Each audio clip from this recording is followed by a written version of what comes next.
The Nikki Glaser Podcast. The Nikki Glaser Podcast.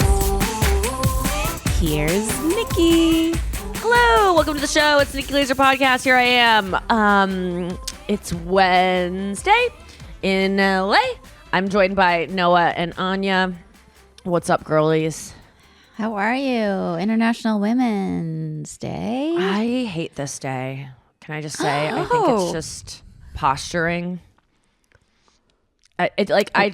Matt's post was nice, but I don't want to be included in any other Women's Day posts. Is it like a day? Are there holiday? Men's days?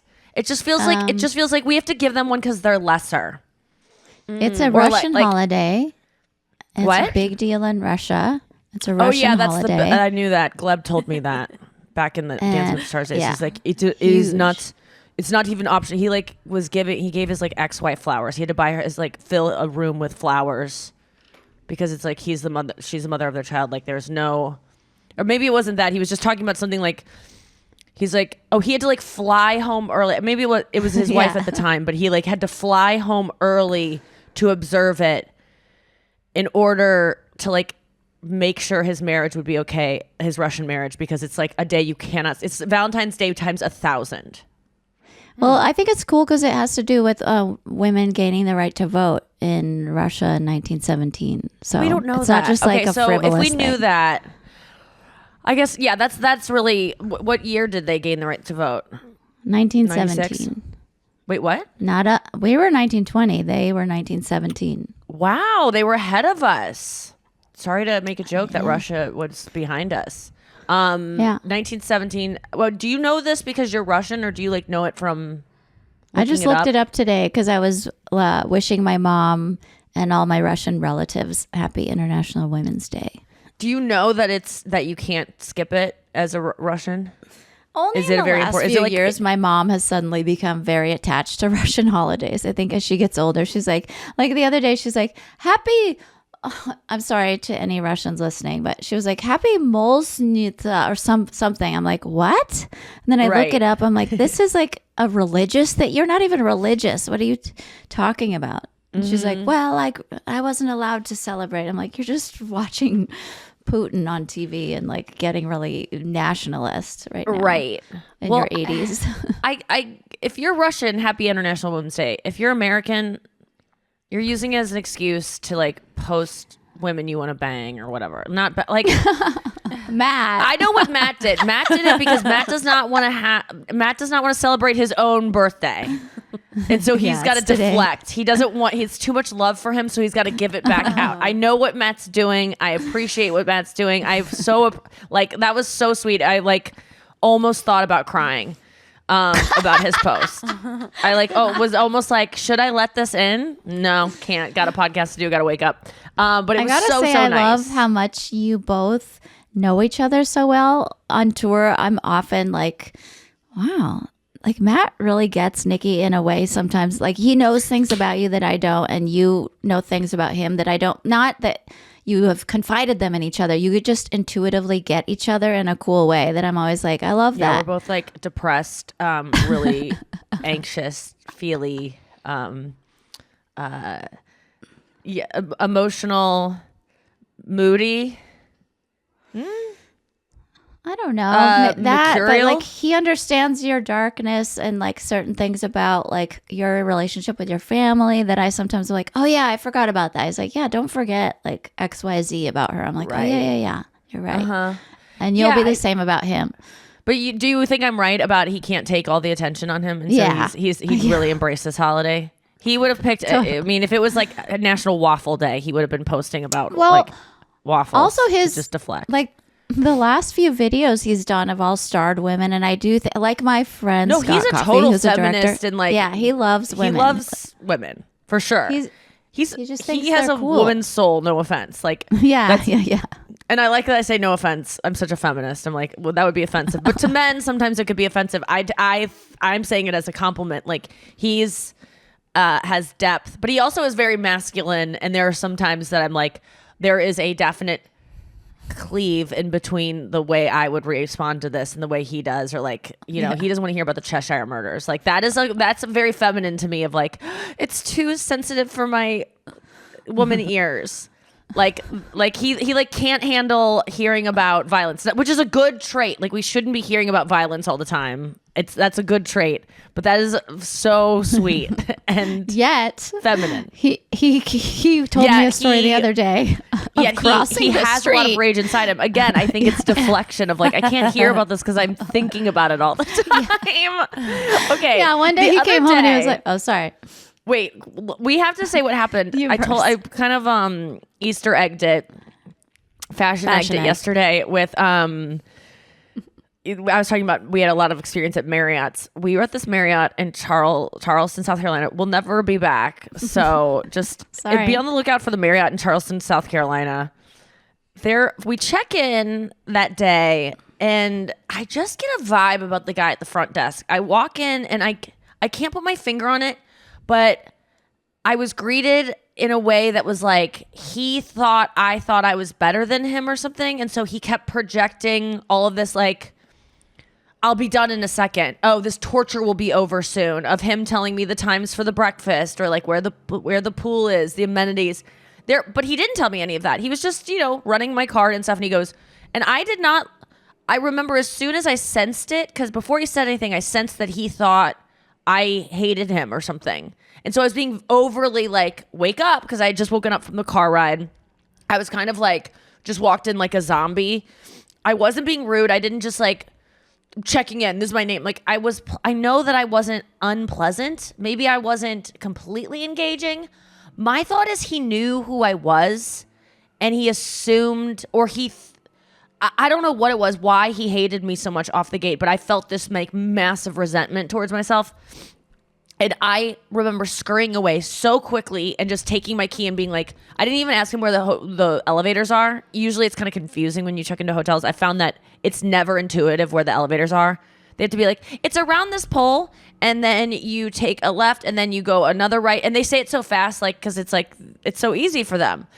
So I just figured it out on my own, because this guy in this bow tie was so unpleasant and made so many little snide comments under his breath that were said to like make me feel like, sorry, this is taking so long. But it wasn't. It was almost like, you're being rude, ma'am, and I'm going to acknowledge that you're so rude and so impatient with me, even though I wasn't being. I know when I'm impatient. Were you asking like, could you help me out? I didn't ask anything. No, you weren't saying anything. She walked in and she was wearing sunglasses. You were a little bit like, you looked a little bit like somebody maybe famous, but you had sunglasses on and you were coming in like a little like, oh, like someone that just, I was holding a pillow that had like spray tan all over it. Like I'm like, I had sunglasses on. I had like my sleep mask and my pillow, and I had big sunglasses. Maybe that looks like I think I'm special or important, or I felt like they were looking down on all of us, like because we were maybe disheveled, or I don't know. Like it felt very much like we were being judged. Because it was like a place. There was like a white people convention going on where they were whispering the N-word in seersucker suits for sure. Like you just looked out on this so many bow ties. Commons, and there was just a bunch of old rich white men who definitely were gonna drop some fucking N-bombs later that night in the comfort of one another. You could just tell that was the type of people these people were. Just like kind of alcoholic, rich, think they're better than everyone else. Bloated. And you're at a fucking Marriott, so maybe upgrade a little bit. Calm down. Like it's not that nice. We're staying there because we have 3 rooms that we're getting. Otherwise, I would be staying somewhere nicer. This isn't even that nice of a place. Mr. Bowtie at the front desk who thinks you're better than us. But the bowtie guy wasn't one of these guests. He was an employee. So that like I'm trying to differentiate. And that's another thing of this bowtie motherfucker thought he was better than us because he worked there. I'm like, you work at a Marriott. No offense to anyone that's a proud job, but like don't act like you're like the governor. Or that you're like, you are a judge. Like he acted like he was a judge. Like, judges have that like judging Southern who judge. He's letting in. Yes. So then the night before I had been at a Marriott or maybe, last weekend or something. And I couldn't find the hairdryer in the hotel room, which is another kind of like scavenger hunt every time you go to a hotel room. It's like where they're putting the hairdryer. If you're a man, you don't know this struggle, but it's sometimes in a drawer in the bathroom. It's sometimes hanging in the bathroom. It's sometimes hanging behind the door. It's sometimes in the closet in a drawer. So I looked in every place that it usually is, couldn't find it. So I call down to the front desk and I literally say, and the front desk is not the front desk, which is what I come to find out. It's some dispatch center that has all the information about the hotel and then they direct you. So I said to the woman that answers, who's probably in India, let's be honest, but she had a good fake accent. I said, hi, do you know where the hairdryers are in the room? That was my question. Not, I didn't get a hairdryer because I made the mistake last time. I was like, they forgot to put one in. And they're like, it's in the drawer in the closet. And I'm like, okay. I was like, oh shit, I didn't check that. I'm sorry. Thank you. So I made that mistake before. This time I phrased it. Do you know where the hairdryers are located in the room?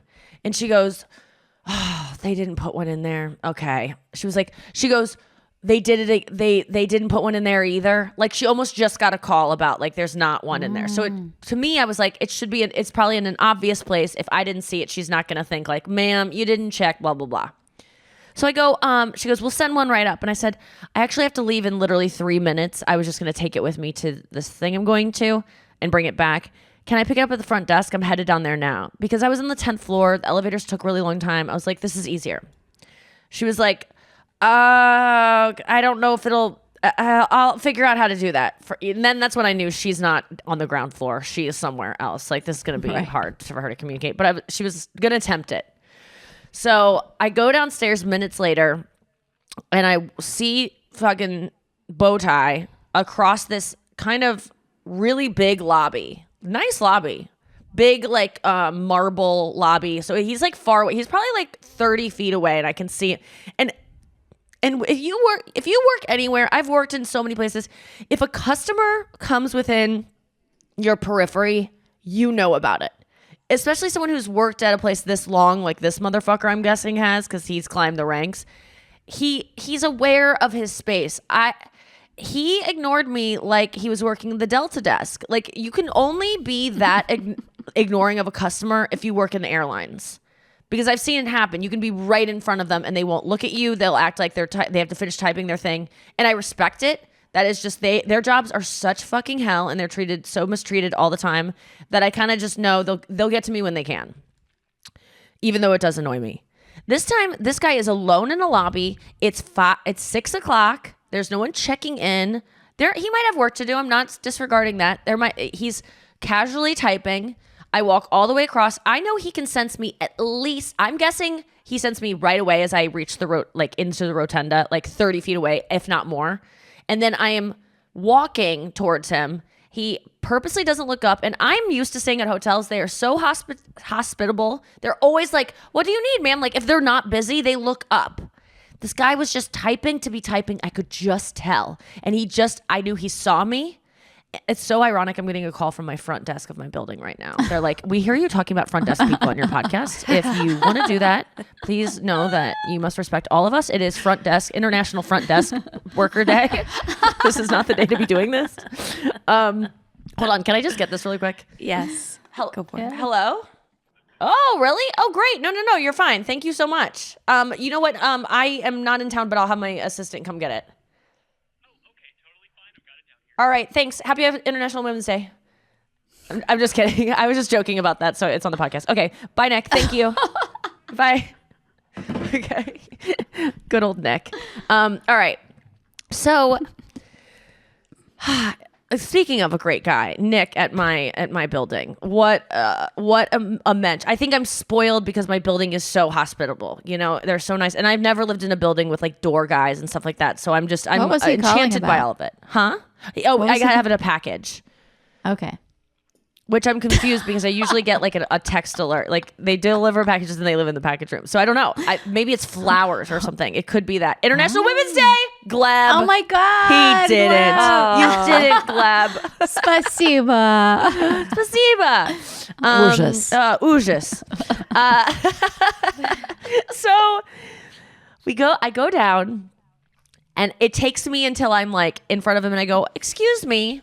And then he looks up, right? He knows I'm there. And I am like already like, I hate this guy. I remember walking into the rotunda area, and I do like that word, so I'm going to say as much as possible. And I remember kind of going, oh God, it's this guy. Cause I really just like, I couldn't put my finger on it, but he just made me feel terrible when I checked in. So I go, I'm supposed to pick up a hairdryer down here. And I know there's no hairdryer because if he had just gotten one knowing someone's going to pick it up, he would be like looking for me already. Yeah. Yes. So I already know what's happening. And he goes, it's behind your door. And I go, salty. okay. I go, oh, yeah. Oh, I didn't check there. And he goes, it's behind your door. And I go, okay, well, I guess I'll go back upstairs and get it. But I was going to have someone, never mind. And then he's just staring at me. And under my breath as I turn away, I go, asshole. And he did not hear it. I wish I was the type of person that could say that kind of shit and have people hear it. Maybe he did. I'm saying there's maybe a 2% chance he heard, 20% chance I'll give it that he heard it. But I just kind of go, asshole. But it was like music's playing. It was far enough away. I would have loved the story to be like he heard me say asshole, but it's not. He didn't. So I just go, I guess I'll go back up and get it. And then I start walking and I'm pissed. Like there is an attitude in my like, go back up and get it. Like, cause he's just so rude to me. And then as I'm walking, I go, Matt, I'm texting Matt who's there to pick me up. And I go, Matt's pulled up in front of the valet. And I say, hey, I'm going to be a couple minutes. I have to go up and get my hairdryer. The guy at the front desk is what did I say? I want to just say exactly what I said. Cause it's so funny what happens. Hold on. He was mean to me or something. He said, I'm here in a shitty silver minivan to the right out the front door. I think I texted him. He said, no rush. I'm here to the right outside the front door. I said, sorry, there was no hairdryer in my room, so I have to have them find me one. He said, it's cool. Let me know if there's anything I can do. And then I wrote, I hate the guy at the front desk. I just called him an asshole. He said, what did he do? And I said, he wouldn't look at me when I talked. And upon checking in, he said a bunch of other rude shit. Don't worry about it. And then after he said a bunch of rude shit, and then I'm in the elevator going up, and I'm like, Matt's gonna do something about this, and he's right there out front. Like I go, oh shit, and so then I wrote, don't worry about it. I said I'm gonna give him the old stink eye. Like I'm just, that's how I'll take care of it. Like please don't. Funny. But there was a part of me that was like, there's no way he's gonna do anything. So I come back downstairs after retrieving said hairdryer, and I see Matt. Wait, hold on. I just want to wait. Yeah. Pause, because I don't think we really mentioned that Matt is not only Anya's fiance and a friend of Nikki's, he's also Nikki's tour manager. And takes care of a lot of things for Nikki on tour besides just like the stuff at the venues. Rolling heads. He brings me. Yeah, he's a mobster. Yes. Be careful. You'll wake up with a hairdryer in your bed. He's the cleaner. Yeah, I walk out and I see him, and I might have heard like doo wah, wah, wah. Like I almost was that. There was a tumbleweed that ran past my foot of hair. Yeah, yeah. It was Nikki's just the hairdryer coming loose, and then a big ball breaking out of it. I see him going. Like I just hear confrontation happening, and I'm like, oh no. So it's Bowtie and Matt in a Mexican standoff. Sorry to the guy out there, the leaf blower. I mean a human standoff. And the guy that was just doing the leaf blower is definitely Mexican, and I don't want to offend him, even though I think they like their standoffs. It's National Standoff Day in Mexico. Anyway, so they're both looking at each other. And I like, you know, when like there's confrontation or there's like kind of a conflict, I generally like black out. Like I can't really retain exactly what happened. But from hearing Matt's side of it later on, because I just go, got it. And he goes, what's the deal, man? Like I kind of heard just like, what do you, the guy was looking at him, and apparently the guy was like, do I have to call security? And he goes, for what? Matt's like, for what? Looking at you? And he was like, you're looking really mean at me or something like that. But Matt came in and apparently while I was up in the room, he was like, why are you being an asshole to her? She has a show tonight. She's like, he played like which is not going to work on this guy of like being like, she's got big shit. She's bigger than you, man. She's an important person or something like that. which would not have been my angle, would never have been my approach. I never ever play, even if I'm like famous or not famous, I would never play a card of like, I have a special, like when I hear white women go like, but I have a dinner to get to, or like Karening out of like, but my son needs to be picked up from school. Like I need my Starbucks now, like, or whatever. It's like no one in any service industry gives a fuck about what you have going on outside that moment right then in that hotel. Like it doesn't matter what you're in town for. Like I understand it's like upstairs and you need something, but like people who argue, but I appreciate Matt taking up for me. But when I heard he said she has a show tonight, lay off, I'm like, no, because it sounds like I think I'm better. Or like, don't we all need to not be talked rude to? Like, why does she have a show mean more? Like, because he's your tour manager. Yeah, and this is a creative performance, and he's he's concerned about your performance. Very often, by the way, we will get into town. You won't be there yet. And they'll say there's no early check-in. And Matt will say, you know, we don't care about our room, but she needs to take a rest. And then they will be like, oh, Nikki Glaser. Oh, yeah. And then they make it happen, you know, where you can get into your room. So in that case, everyone needs a hired asshole. No, I totally agree.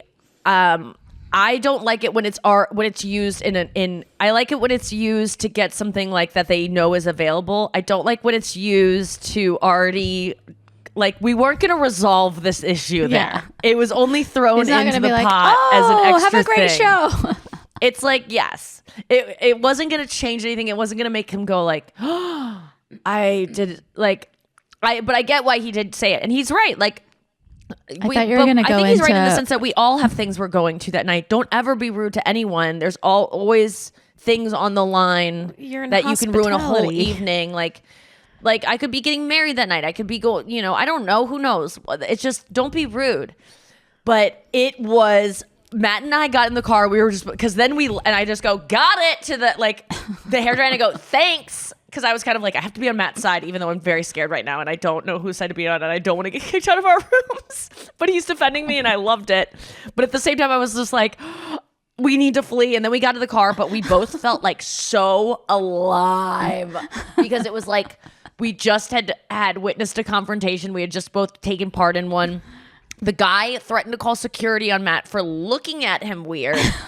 And we drove to the place and we were both like Bonnie and Clyde, just like, oh my God, like, is our stuff going to be like in the driveway when we get there? Like they are going to kick us out. And I'm like, there's no way they'd go in our hotel room and like pack up my stuff. Like my vibrator's like out on the bed. I was like, there's no way they're going to do that. That would be so humiliating. But this guy, Bowtie and Marriott, you fucking suck, dude, and your life is miserable. There's something going on in your life, man. They were so mean to me too when I got there. Separately from you, another woman who I think runs, or actually your Bowtie. We got to go to break and we're going to hear about it. Okay. We have to go to break. I'm so sorry. This is taking way too long for me to tell, but we'll be right back after this and hear about Anya's rude encounter. All right, we're back. Anya, who was rude to you? How did it happen? Well, my favorite part of Bowtie encounter was Matt said that he walked in. He was like, "What happened? Did you upset her?" And the guy was like, "It's fine. Like she asked for a hair. It's fine." And Matt was like, "Don't upset her, you know, blah blah." And then the guy he goes, "I want to talk to your manager." Sweet.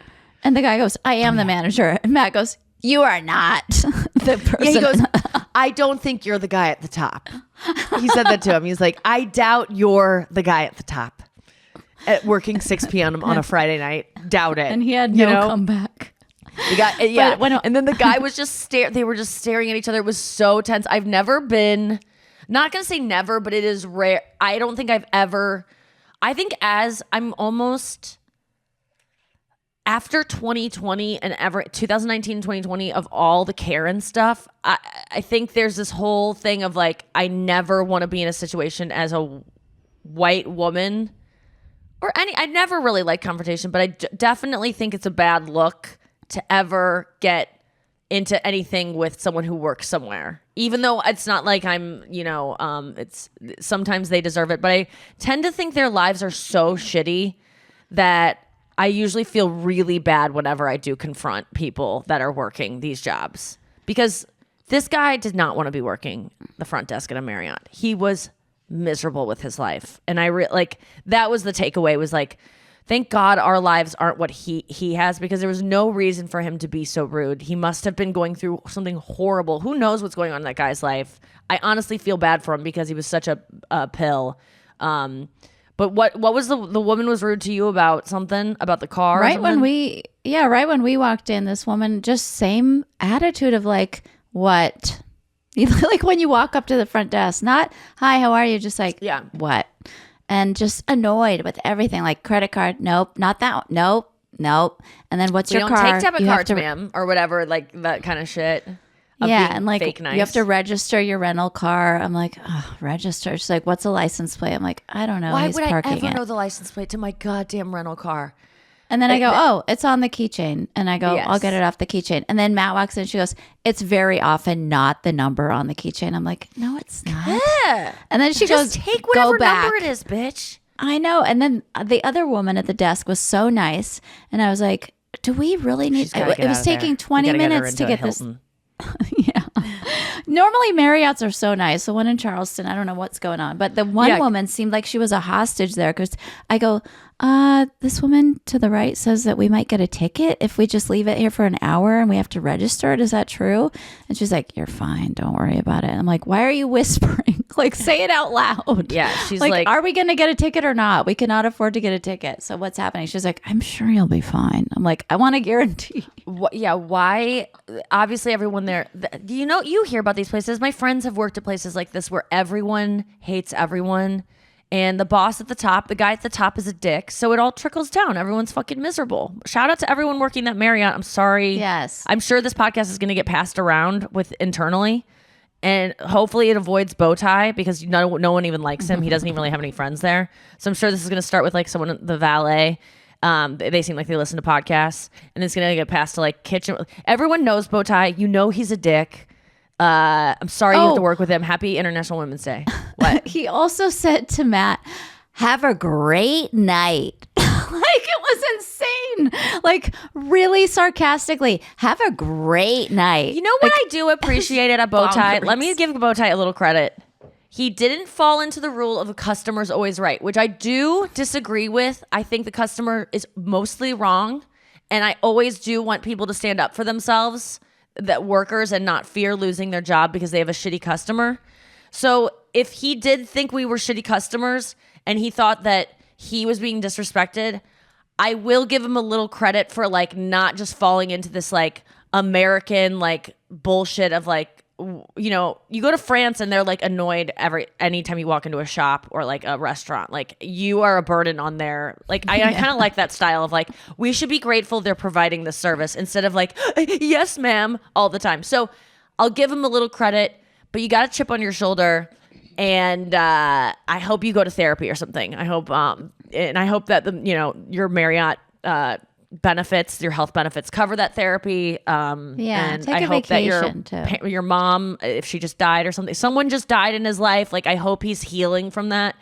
You're probably a good guy deep it down. You probably got bullied in high school because you just look like someone who gets bullied a lot. That's me making a dig, but I feel sad for you, and sorry that we contributed to anyone who works there and like had to face his wrath because he was so triggered by our experience. I'm sorry you had to like get punished by him and he made you work overtime or like not take your break or whatever, because that's probably what happened. Speaking of spending, like a lot of people don't know what being passive aggressive is, and I was in my late 20s before I realized, I'm saying a lot of shit I don't mean, thinking people are going to read my mind. Like, I thought I was the kindest person, and then I got accused of being passive aggressive, and I was like, I communicate in a really fucked up way. And so this guy has never realized that saying something like, don't worry, you'll be done with this torture soon, is passive aggressive, and he's not getting his real point across. He's not in touch with his real feelings. You just totally hit the nail on the head. I have a friend of mine recently just learned that one of her traits is, she's like, I hate passive aggressive people. I think I told you about this. She's like, I hate passive aggressive people. It's my least favorite quality in people. And I just read an article that said something about different forms of passive aggression. And one of the things I do in life more than anything was on that list. of like when someone It's upsets me, shocking. I just shut down and like kind of ignore them and do one word answer, like that kind of stuff. She was like, I just learned I'm so embarrassed that's like the thing I hate the most I am doing all the time. And she like had this big epiphany. So I think that some people really don't realize. I think I've always been aware of my passive aggression, but I guess sometimes I know that I'm doing it, but I don't realize that other people pick up on it, because I usually am doing it so under the radar because, you know, I don't know. I feel like I'm kind of like smarter in that way in most people. I'm not trying to be like, I'm just more shrewd when it comes to like, and the only times that it comes out, I immediately get really red. Like if I get passive aggressive and then I can sense that the person senses it, I feel flushed and I feel really embarrassed because it is such a lame way of communicating. I do it all the time still. Like, and if you don't know what it is and you're listening, if you say, I'm kidding a lot, you're passive aggressive. Like if you're constantly kidding, like, hey slut, I'm kidding. And people aren't laughing at your jokes, you're aggressive. Yes. Who? When you said I do it a lot and I go, oh, I know. That was passive aggressive. I just did it as you were saying it. I just was fighting with Matt and I go, glad you can sleep. That was like my text to him. Oof, I'm not glad he can sleep. I'm being facetious or sarcastic, whichever. Are you having trouble sleeping still, even last night? No, we're fine. But when we were in a fight the other night, I was like, glad you can sleep. And I'm like, this isn't my best self.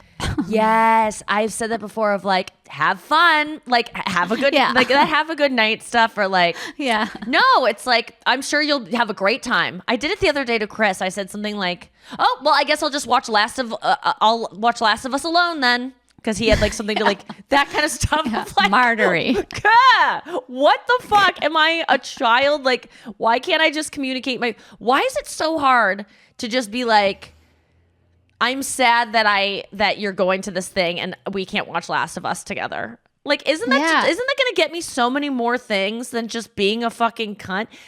But you know, it's funnier to be passive aggressive. It's so, because sometimes it's really, you have a good line and you're like, ooh, that was good. To you know? yourself. They're not like, like sometimes the other person. Yeah, and you're right, and it hurts the other person. It's fun to, it's fun for a second and then immediately feels so shitty.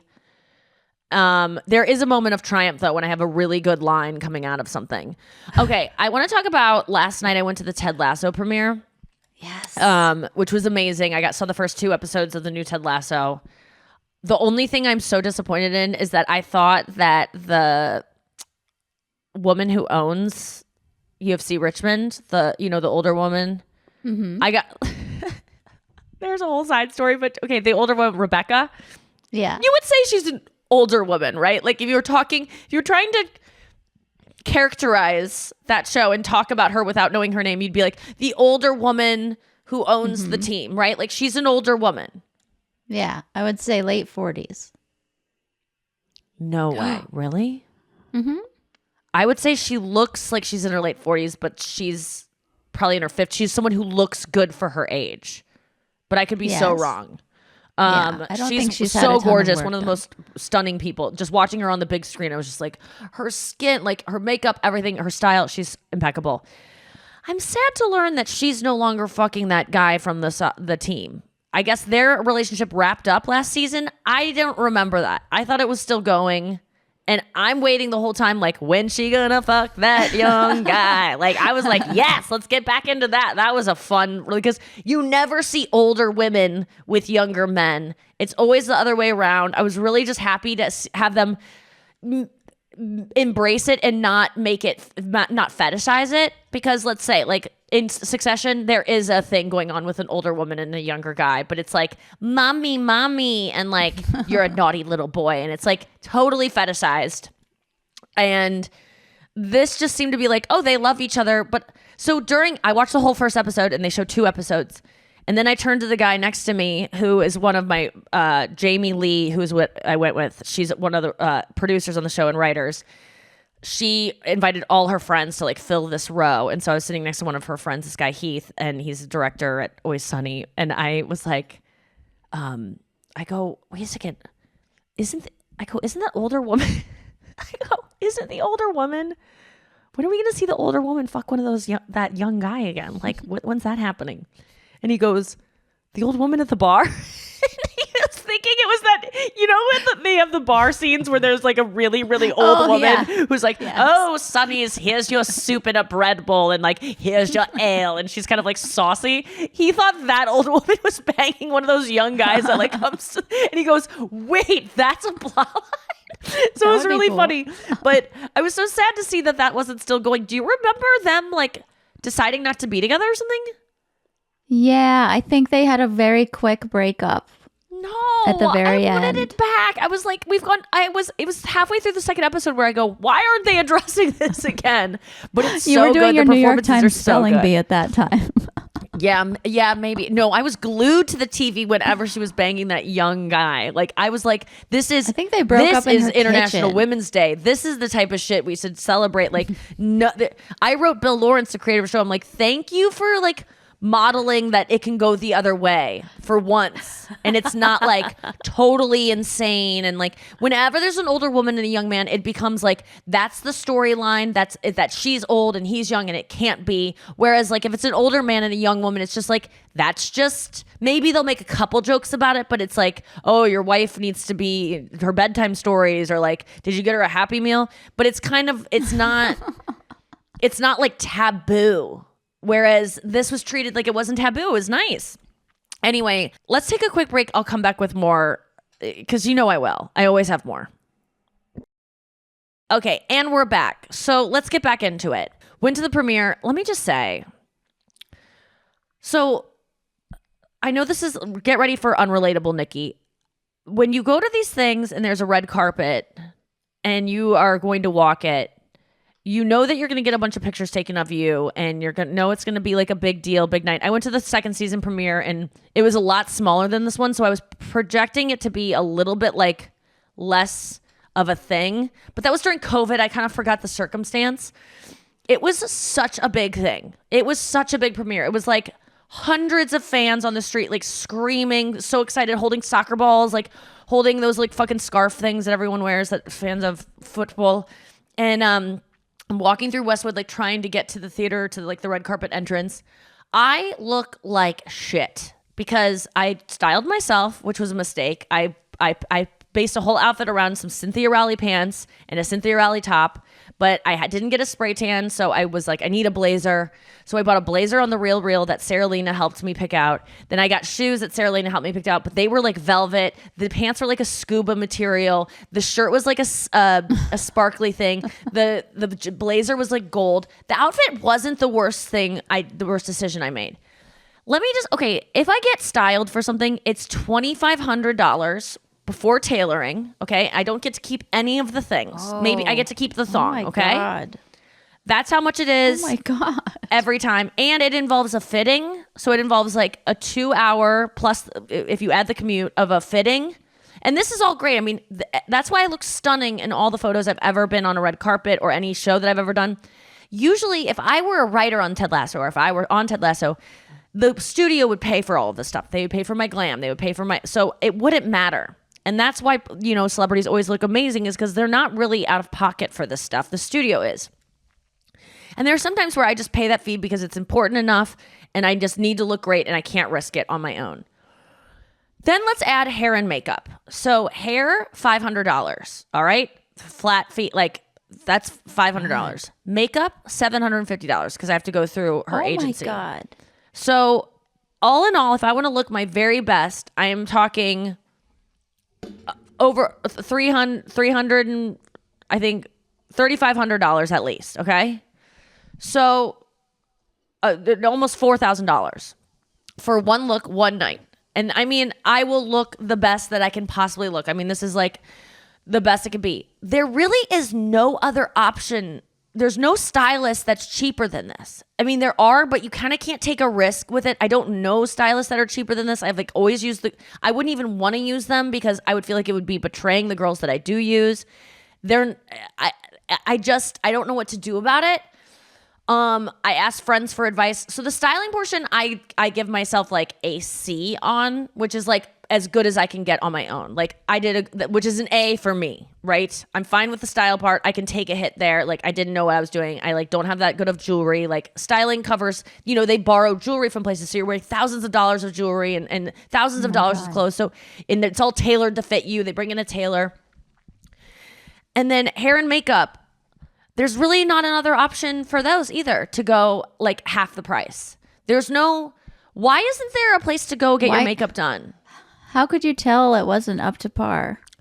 Because I got the pictures and I cannot die until I get new pictures, because if I die, the pictures that the Daily Mail will run are the most recent of me on the red carpet. And this is my Lisa Marie moment. Like no matter what happens to me if I die tragically, you will look at these pictures and go, we should have seen it, because I look fucking horrible. I'm begging everyone who's listening to this, if you love me, you will not look for them. It's almost like my nudes were leaked. I wish I thought about, is there a way I can write, like, is there a way that someone can get these removed from, I'm not even going to say where you can find them. Like, I want them off the internet. If your hair and makeup would have been pro and the styling would have stayed the same. Oh, they would be an Instagram post and they would have 24,000 likes within an hour. Like so it would have been a moment because it was Ted Lasso. It's this big event. I would have like had so much more confidence on the red carpet. To spend $4,000 for a night where you get a picture with a lot of likes, it ups your status to the industry because it's all about showing people what you're at and what you're doing. So now I can't post any photos from it. I can maybe post the picture I took of like me inside the theater, like looking at the screen, but I'm not even in it. It's going to be on my story. It's not even going to, people might know that I was there, but it's like a red carpet photo buys you things in this business. It's like why people go to these things. That's why people go to red carpet events and then they don't even stay for the premiere. They just go to get their picture taken because this whole industry is based on optics. There's nothing, talent is so minor. Like it gets you to the place, but once you're in, it's all about optics. It's all about, I want to start photoshopping announcements of things I get as jokes and just see how it elevates my career. If I just go deadline articles that people post, because that's all that matters is just seeing someone got this thing. Nikki Glaser slated to star in HBO's new drama series based on Frogger or whatever, the video game Frogger, some like Atari's Warzone, whatever. I want to start writing these fake things because people are so susceptible to just bullshit. And I hate that part but this was a misstep. Like I wish I would have spent the $4,000. I probably would have cried about it and been like, why am I even fucking doing this? I'm not even on this show. No one's paying for it. This is so overpriced. But it wasn't a waste of an evening because I got to see Ted Lasso premiere and it was awesome. And I get to hang out with my friends and I got to go to the after party and eat delicious food. And I got to see celebrities and like see the show with Ted Lasso fans and with the crowd. And that was so exciting. But in terms of a night, I really did only go because it was my night off. And I'm going to watch Ted Lasso anyway. I went to support my friend Bill. I went because Jamie is my friend and she is, a writer on it, and she invited me. It was really nice. I needed the night off. I should have stayed home.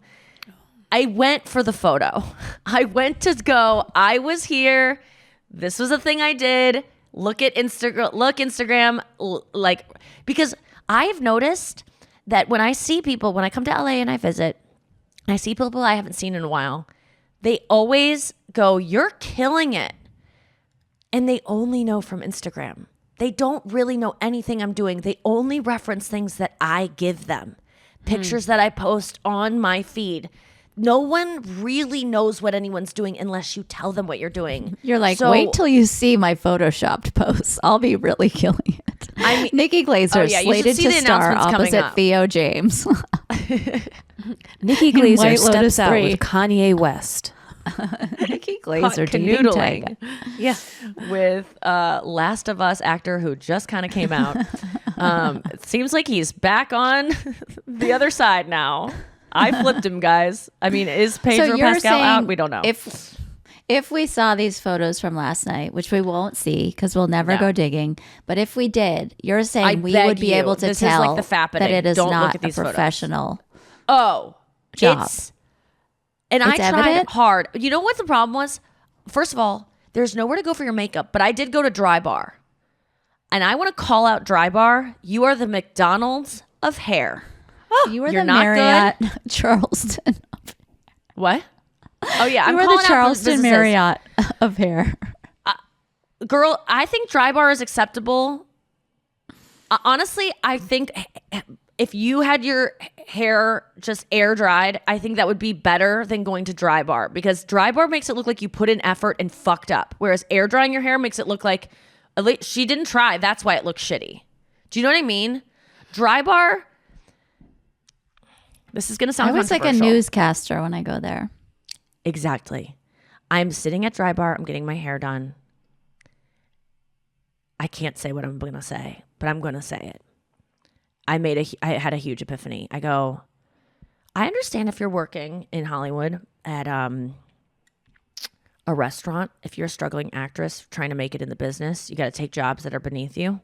You know, I understand if you're working the front desk of a Marriott in Charleston, if your dream is to be a podcaster or to run a Hilton in Shanghai someday or something, like you got to work your way up. That's like a good position. If you're working at a Dry Bar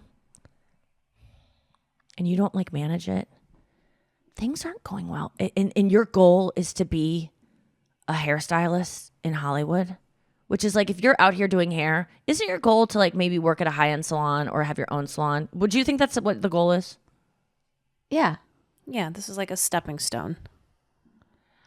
Right. But if you're not in your 20s and you're working at a Dry Bar, do you think maybe you're probably not that talented at your dream? Yeah. Or maybe it's just a way of getting income because you can't, like, it's too competitive of a market in the salons. Right? Yes. Yes. I agree with that.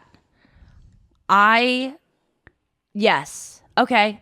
I'm seeing that side of it because I look at someone like, you know, Carlisle, who is a great comedian and actress and hasn't made it big in the business yet. She can't afford to like quit her day job. She's working in restaurants still.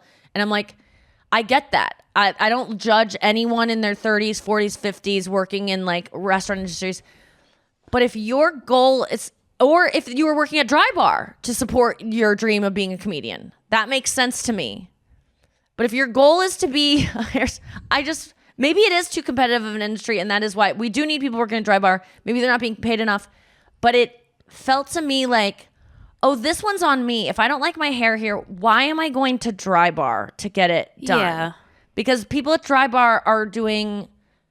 They're probably not as skilled as someone who's been in the industry for 30 years. Or maybe they just got started in the industry. Like, I'm not begrudging that someone in the hair industry is like decided late in life, like, I love doing hair and I'm going to start in my 40s and that's why I'm working at Dry Bar. I got to like put in the hours.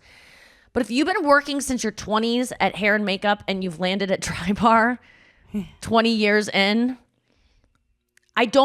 which is okay. We can have people at every skill, but you're not going to get the most skilled person doing your hair, or else they'd be elsewhere. So don't go to Dry Bar expecting great stuff. Unless next time I go to Dry Bar, if I ever go, which I will not, I'm going to go for like a 20, like I want the youngest person there because it means that they're probably just starting out. Does this make sense? Or am I being very classist and, which I'm open to it. Am I being, because I had a really bad experience at Dry Bar. I felt like I was being manhandled. I felt like, and then I kind of looked around and I was like, I shouldn't expect this to be, this is like going to McDonald's and being like, why isn't this gourmet? Right. Even though it costs $100. Because I tipped really just to get your hair blown out. 35%. I mean, I tipped well because I realized this woman's probably not being paid enough. Like, these people aren't being paid enough based on the skill level here. This whole story to me is like the equivalent of when a friend is like, oh my God, I have to tell you the most insane thing. Oh, I can't. Actually, I can't. Because I am dying to see these photos now after this. There's so much photos. suspense. You'll look at them. I mean, you're not going to stay true to what I just said. Of course you're not. No one that I just asked. I'm not going to Google. Yeah, I'm not. right. Okay, Really? I'll confess. I won't. I looked them up, but it was No. before you gave the caveat of don't look these up. Right. And right. it's not. They've grown It's not on that me. bad? The first time I saw them, I was like, and by the way, I wasn't depressed. I wasn't like crying about it. I wasn't like, I just can't. Like, what am I supposed to do? What do you guys think I should do? It's not a look for photos. Like I think you look beautiful. You always do. But I know what you mean. Like there's like a certain look that Look at my hair. I look like professional I'm in photographers Warren get. Jeff's cult. Like it's curled in a way that's. I look like. It looks like I put in effort and it didn't work out. I would have rather gone totally makeupless and air dried hair because then everyone could go, she didn't try. It's like Sharon Stone wearing a Gap t-shirt at the Oscars. You're like, she looks amazing because the bar is so low. But I looked like I tried. There's effort put in. Right. And I don't know. And because I don't know how to do pro hair and makeup. What am I supposed to do? What should I spend $4,000 every time to look a certain way at these things? I just don't know. I just don't know if it's worth it. It really hurt. Next time, I think I'm just going to turn these down because it's like I can't spend that much money on something I'm not being paid for. I just can't. Well, these are, not that I know that much about like accounting or anything, but these are business expenses, and it's things so that I don't pay you can, taxes on it, but I can. but you get it when back people in a say- way. Right. You write it So, off. so you're not spending exactly $4,000, but like a piece of it you do get back later on in the year. Yeah, it's And not enough. if it prevents you feeling this way, like, and just like relaxing and enjoying yourself, and then having like a great story to talk about without like all this angst, why not just free yourself from it? Because it's just a waste of money. I think it's that money I would rather donate that to Tic Tacs, diapers. It's not a waste of money because I know that the people that the money goes to, like I love all these women who work for me and who do my makeup, but $4,000 for one look and you don't get to keep any of it and you get in the shower and everything goes away. It's just a lot. And I do it, 4 times a year, but I can't do it 5 or 6 or 7, but I mean, I guess I have to because those pictures could have made someone go, oh my God, she's actually killing it. We should consider her for this thing. Like it would have led it's to an that. investment in your career. I was shocked when I And found now I'm out going to cry famous because people. I hate when I regret things. Like I hate when I fuck things up. And You're gonna cry that's now? the problem now. But you know what? I would have been crying yesterday because I would have been like, this is a waste of money. And then if something would have been slightly off about it, I would have been like, why did I spend all this money when my hair was like out of place in that picture? Like I would have gone that way with it. Yeah, I think this is an interesting thing for therapy maybe because it's not just a question like for the lay person. This is deep shit. This is like Julie Glaser, EJ Glaser stuff that's been put in you. Yes. And you are in a dilemma because you are a person that's worked really, really hard. You're known, you're famous, you're a celebrity. You have an insanely packed life, an insanely busy life. Yet you are very often in coach, depressed, sad, and like trying to save money in these ways. And then it ends up costing you emotionally and physically. Yeah, but it's just, I think that I get depressed a lot though by spending too much money too. So you can't really it's like we were talking about yesterday. Like you're stuck between like, do I not care what people think, or do I work out very hard and feel good about myself? Like, do I let myself have the pizza, or do I starve myself so I look skinny and feel good about myself? It does relate to the pizza because if you didn't want to go to Ted Lasso and you could afford the night off, you're famous enough, you don't have to show up on a red carpet. Because admit, when people are not famous enough, they actually pay publicists $8,000 a month to get them invited to these events, to go on the red carpet. So you're actually getting invited. You didn't have to spend a bunch of money to get invited because you're famous enough, you're known enough, you're friends with these people. But like, if you're like, I don't need it, I'm famous enough right now, you could skip it.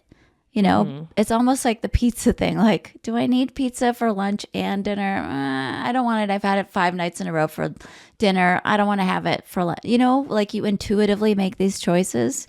So it's not like you're always choosing to do this stuff. If you can afford not to, don't. But if you are going to do it, then treat yourself like the star that you are. And don't let yourself fall into this thing of, yeah, but I'm going to cry about having spent the money. That's the thing I feel like a therapist could help you with. The whole like, Nikki, you did a bad thing. You spent too much. You wasted money. Well, now I'm punishing myself because I didn't spend the money. And I'm like, I'm in trouble now. I'm like, I literally am like, I can't die. Like for the first time ever, I'm worried about getting in a plane crash for a really long time. You got to do a red carpet tonight.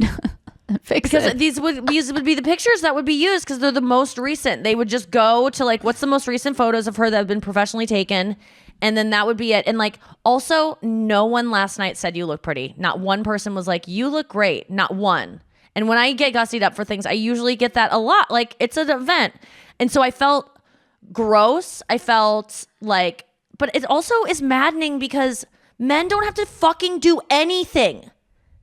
They just wear, no one cares about their suit. And that's also a sadness to that. Like, men can't elevate as much as women can and like put on a show and make a big presentation.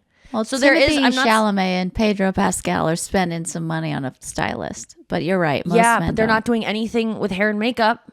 They don't have to have that extra $1,500. Like, it's hard for me to spend $4,000 on a look when I have friends who get excited if they make $50 for a set. It's hard for me to do that. I just can't. I can't justify it. I think it's wrong. I think there's too much excess. I should be able to spend $200 on an outfit and $100 on makeup and do it myself and look nice. It sucks that I can't though. And I'm pretty good at doing my own makeup. I fucked it up last night because I'm staying at a cheap Airbnb that has bad lighting, no counter space. So I had to do all my makeup and put the makeup in the sink. Do you ever do that?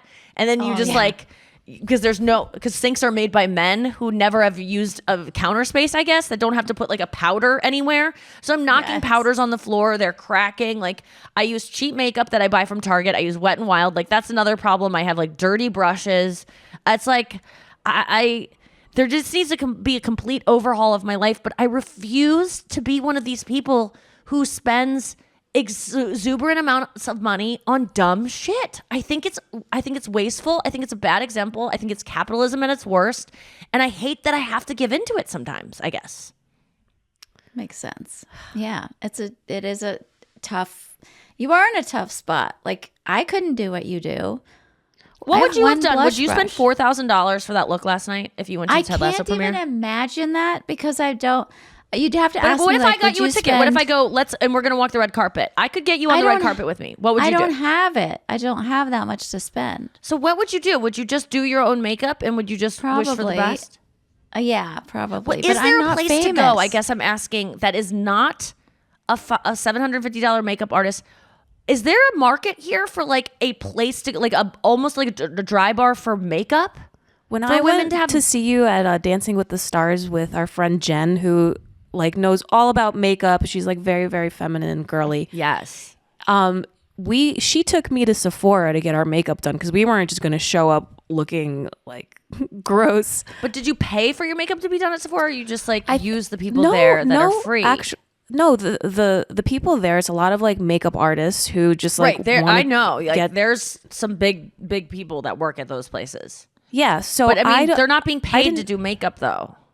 Well, so I definitely tipped, but you know, like they like, oh, you know, like buy the lip gloss to keep the look all night and stuff, and they're probably bored and like touching people up and like, you know, they're just. But that could be an alternative, so it's not you doing it. But you're at the level though, babe, where you gotta kind of stop comparing yourself to your friends because we aren't at your level.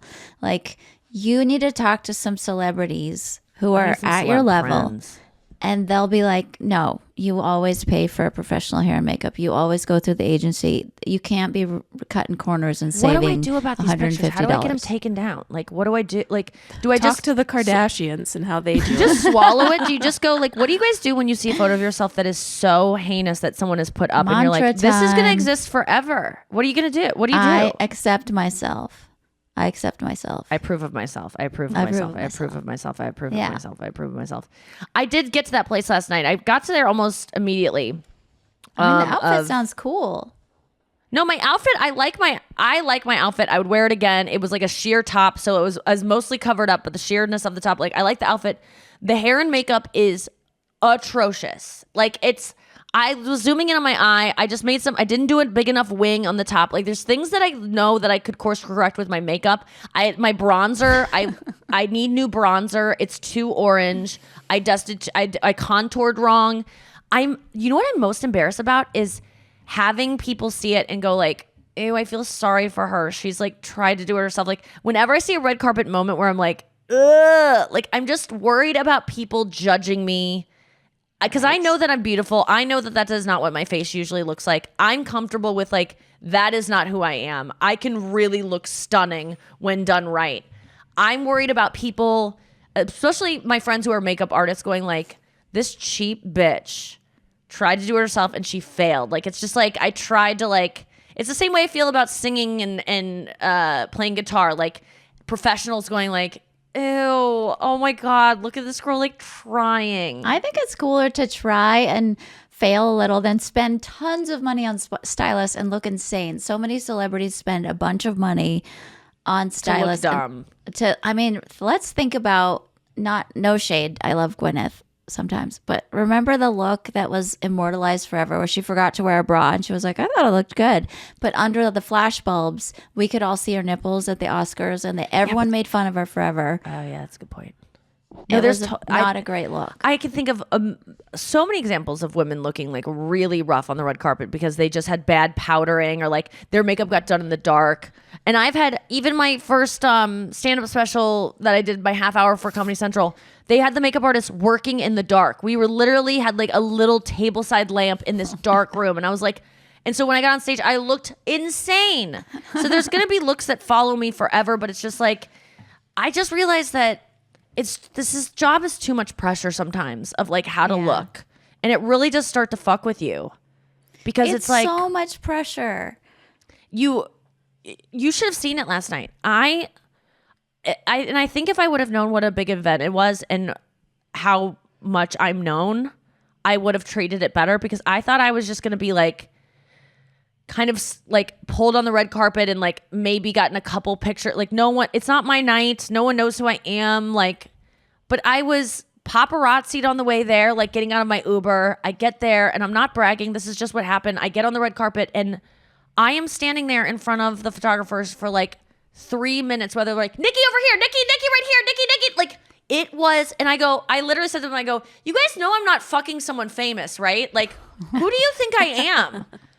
And I was like, I literally kept joking with them of like, are you mistaking me for someone else? Because the girl, Jamie Lee, who I was with, was like, I've never seen anything like that. And I go, how long was that? I blacked out because I don't even know. I've done events where it is my night and it doesn't go on that long. So I think that was a part of it too, was like, I was worried that I would spend $4,000 and get there and not even walk the red carpet. Like it wasn't guaranteed. So there was too many variables that were like, I'm not going to spend this much to just sit in a theater and watch something if I'm not even guaranteed to walk the red carpet. I think this will help you, but I'm not sure that it will. But what Noah said earlier is really important to get. And maybe you can talk to not only another celebrity, but also your business manager. It really is like getting $4,000 back because the amount of money you have to spend for taxes is a big number every year. But you get $4,000 back, taken off rebate of that number. So it is real. It is a real savings. Somebody back me up on this if you know what you're talking about, but I'm almost sure of what I'm saying. But literally everything I do is a tax write-off because I can talk about in my act anything I do. And then it's a tax write-off. This is what I wanted to add. So I don't understand why I pay any taxes then. I guess I don't understand money. I think you have to flip it, like your view a little bit of like a personal expenditure and then a business expenditure, because you have Nikki Glaser the person, and you would never go and like buy yourself a $4,000 couture suit just to wear out like around St. Louis. And then you have Nikki Glaser the business, which is not just stand-up. It's a variety of things where it's like, okay, I have to go and spend $4,000 on stylist and hair because this event will get me press, and that will be an opportunity. I'm going to meet other people. And that is something that you've created for yourself. So I learned a lesson. Two types.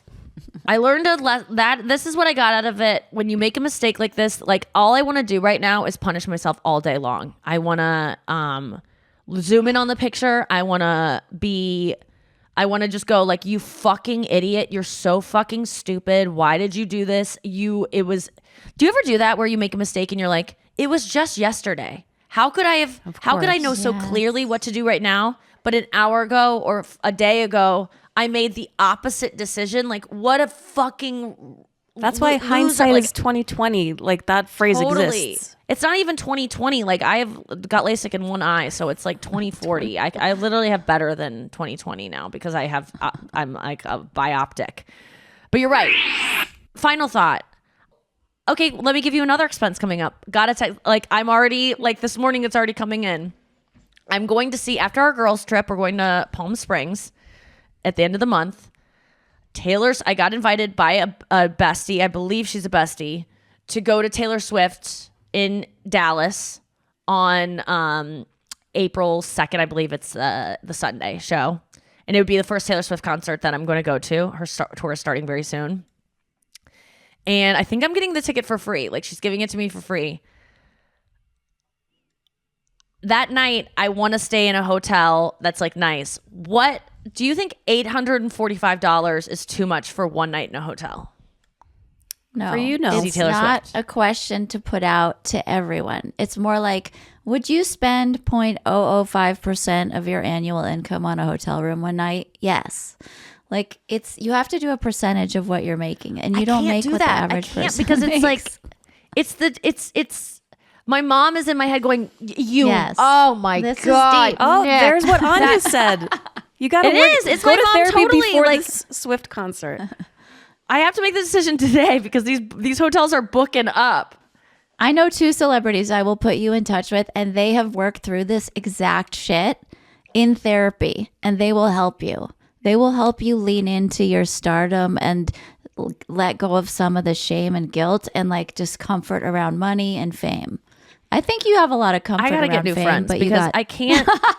I'm not kidding you. Like, there's no way for me to have my complaints and then hear my friends be like, I can't pay my bills this month, and then go, I'm not gonna give them money for that. Like, how am I not? Or like, see a dog that is gonna be put down because their medical fees can't be paid for. Like, why would I spend $845 on a fucking dumb suite in Houston or Dallas? Then save a dog. That's what I struggle with, because if I'm like, that is what I will have to talk to a therapist about. Not like, I get the amount, like spending this percentage that other people spend on themselves, like based on your income. I get it. I understand that logically. Yeah, you need the therapist to be like, why is it an either or? Why is it an either or thing with you? Because that's philosophy, man. Like, that is the conundrum of like, it's the trolley problem. There was this really interesting thought exercise that I heard on Sam Harris, where a man is wearing new shoes and he's walking by a lake and he sees a little drowning child in the lake. And should he jump in and save the child and save one life? Or should he sell his shoes back to like a resale shop for $500, whatever he can get for them, and then send that money to Africa to fight malaria and save 13 kids and let the kid drown? So it's like, he could save 13, like, there's no doubt about it. That money could save 13 lives in Africa to buy mosquito nets or whatever. Or does he get his shoes wet and save one child? And you would go, well, if you're going to save 13 children or one child, you should save 13 children, right? Like, anyone would argue 13 children are more valuable than one child because we're all equal. But then who could ever walk by a dying child? Isn't that an interesting thought exercise, though? Yeah. Or the trolley problem of like, are you going to kill one guy or 4? Like, if you go do you know that one where it's like you're on a trolley and you have to like pull a lever and you either kill one guy that's on the tracks or the thing goes off and it kills like 4 people and you like either way, but most people choose. And then there's a really interesting thought that they do research, and they know that people empathize with one person more than they do groups. So that's why there's always these campaigns of like, this is Joshua. he lives in Africa and he has flies around his head, and like whatever it is, and that makes you. Whereas if you show a whole tribe, if you show Joshua, the kid that you were pulling your heartstrings for, but you put him with his family, you go, I don't really care. More people we care about less. But if Joshua, even if we add Joshua to it, when we cared about Joshua when he was on his own, but now Joshua's with a group of children and we care about him less. That's the human condition, and it's fucked up, and that is what I'm struggling with. No, isn't that interesting? Why would humans think that way? But based on research, it shows that humans always will care about an individual more than a group. It feels a little bit even if you know they're going to die. It feels manipulative to me because these are kind of like arbitrary situations where we're looking. Of course, we want to save people and Joshua and whoever, but it's like when you're in the moment and you're faced with something, I think that's when it like the decision is true to yourself, as opposed to just like these arbitrary but situations. I could always be using this money that I spend on shoes to save children, always. And if you're not, it's the way I feel about when people, no offense, have kids or go to breeders for dogs. Because you're doing that, a kid that you could adopt is going to go homeless. And you're making that choice. And I know it's not like directly that choice, but it's kind of that, because if you didn't have a kid, you would probably adopt, and then there would be one less kid that's like crying alone in a foster home. You're taking that's how I view my life. I get it, and I totally understand that perspective, but it's just like you can't take a box and just like push everything into it that makes sense to you. It's two different things: the adopting a dog and adopting a child.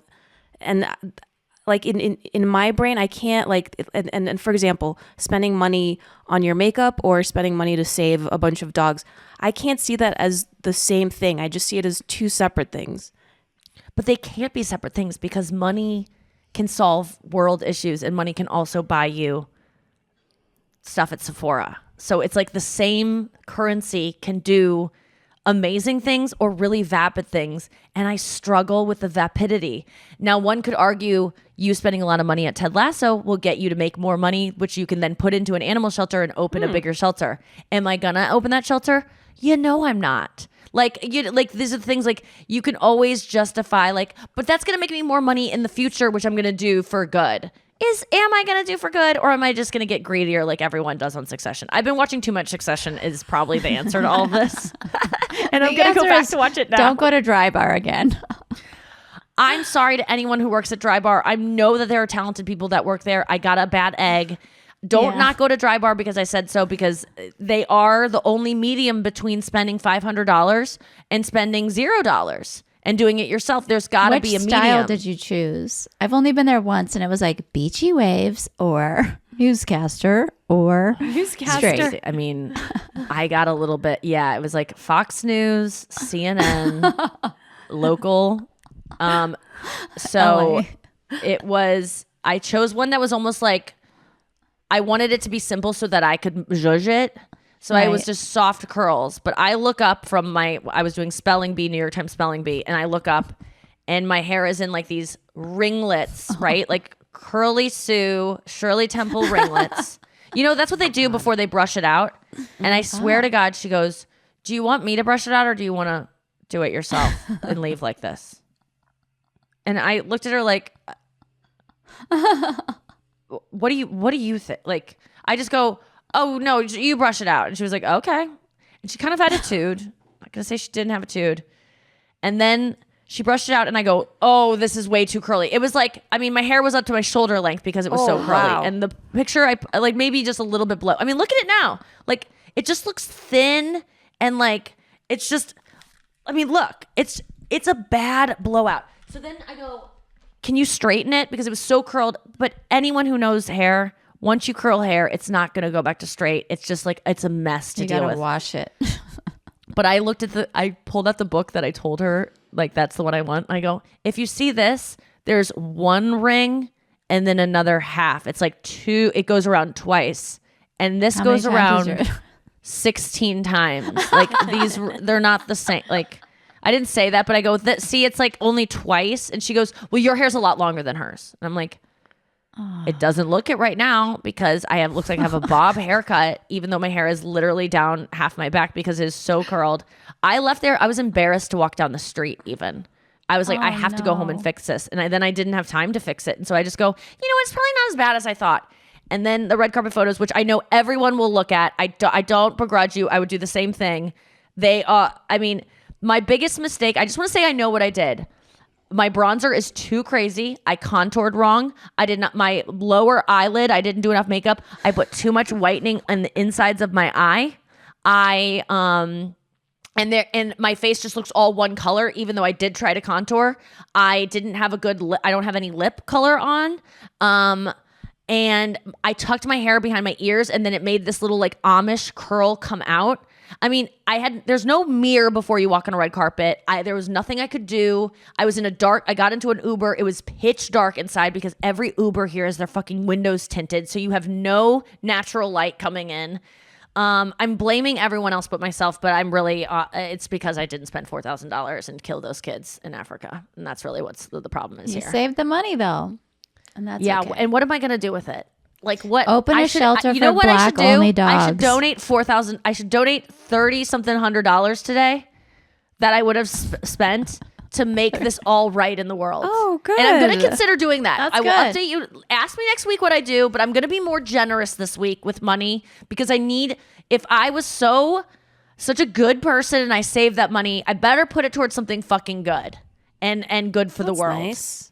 So I'm gonna look into something and I'm gonna try to maybe help some people out today with the money that I saved to justify how shitty I looked on the red carpet. And if you look at my picture today because you betrayed my trust, if you are one of those people, you have to donate $10 to someone's GoFundMe. That is the rule we make, besties. You're allowed to go look at the picture, but if you do $10 to a GoFundMe, just go to GoFundMe.com, find one that suits you, and you show me proof of purchase.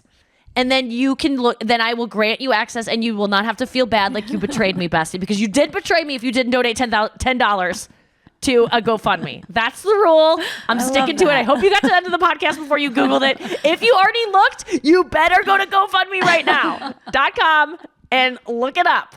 Find a charity. It's $10 to see those photos and a lifetime of pain for me. All right, guys, thank you so much for listening to the podcast this week. Really worked through some shit. I think Anya hit the nail on the head of the podcast this week when she goes, I think you need to go to therapy instead of using iHeartRadio's dime to work out your shit. But I hope it helps someone out there. What'd you say? I love it here too. I'm not saying you shouldn't. You know what? Like, by the way, I am going to therapy. Like, I do go to therapy. I guess I just need more of it. But thank you guys so much for listening. And that wasn't me being like, I guess I need more of it, Anya. I was just being like, I literally guess I need more of it. That wasn't me being passive aggressive. Happy birthday, Matt. Happy International Women's Day. And urges, don't be cool and just spend the money, bitch, so you don't look like a fucking dried up housewife. Season 1. Bye.